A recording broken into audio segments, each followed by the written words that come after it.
जाति और ग्रामीण माहौल। जाति और अन्य जाति जैसे भेदभावों की वजह से खेतिहर किसान कई तरह के समूहों में बंटे थे। जाति का जो भेदभाव होता है, खेतिहर किसान कई समूह में बंटे थे। खेतों की जुताई करने वालों में एक बड़ी तादाद ऐसे लोगों की थी जो नीच समझे जाने वाले कामों में लगे थे या फिर खेतों में मजदूरी करते थे। वो ऐसा जाति लोग मानते थे, उसे नीच मानते थे। जैसे खेती कर रहा है तो समाज है उसे नीच मानता था, नीच मानता था कि ये नीच आदमी है। हालांकि खेती लायक जमीन की कमी नहीं थी, फिर भी कुछ जाति के लोगों को सिर्फ नीच समझे जाने वाले काम ही दिए जाते थे। मतलब कुछ जाति है उसे दूसरा जात को नीच मानते थे तो उसको वैसा ही काम देते थे, नीच वाला काम। मतलब ऐसा काम कि उसी को सौंपता था।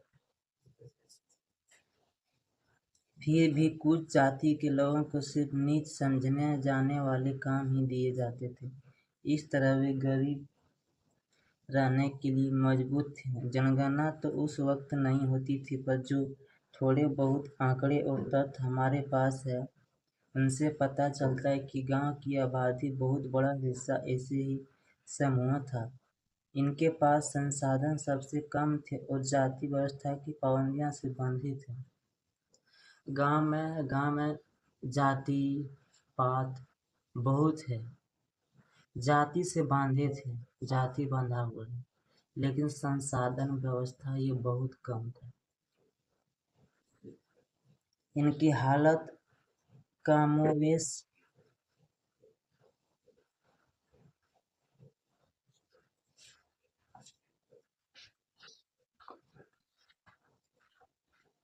वैसे ही थी जैसे कि आधुनिक भारत में दलितों की दूसरी संप्रदायों में भी ऐसे भेदभाव। हलाल खैरान जैसे नीच कामों से जुड़े समूह गांव की हदों के बाहर ही रह सकते थे। इसी तरह बिहार में महल हजारों शाब्दिक अर्थ नामी के पुत्र की तुलना दासों की जा सकती थी। समाज के निचले तबकों में जाति, गरीबी और सामाजिक हैसियत के बीच सीधा रिश्ता था। ऐसा बीच के समूह में नहीं था। 17वीं सदी में मारवाड़ में लिखी गई एक किताब राजपूतों की चर्चा किसानों के रूप में